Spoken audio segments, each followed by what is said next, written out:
Hello friends, good afternoon.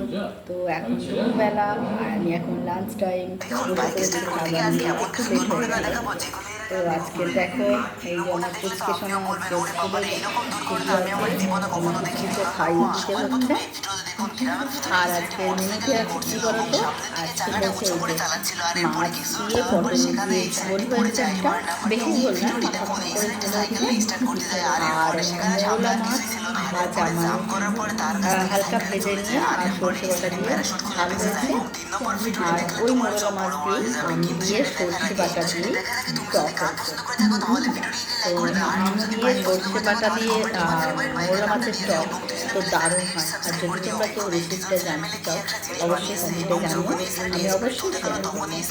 আর আমার এই যে উচ্ছে, আমি একটু উচ্ছে ভাতে খাই, তো আমার এই উচ্ছে ভাতে আর পেঁপে ভাতে, এটা আমার চাই একদম, মানে আমার খুবই আমি ভালোবাসি। আর খুব খাই, পেঁপেটা আমি পাতে রাখার চেষ্টা করি মাঝে মাঝে, প্রতিদিন না, মাঝে মাঝে রাখার চেষ্টা করি, এটা আমার ভালো লাগে।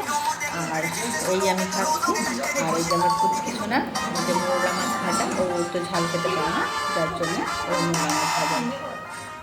আর এই আম দিয়ে মৌলা মাছের চাটনি, আমার ছেলে খুব আমের চাটনি খেতে খুব ভালোবাসে। আর ও টমেটোর চাটনি ভালোবাসে না, কিন্তু আমের চাটনি খুব ভালোবাসে। তো চলো তোমরা লাঞ্চ করে নাও, আমি লাঞ্চ করে নিই, আর ততক্ষণের জন্য ওয়েট করো। Tata, by.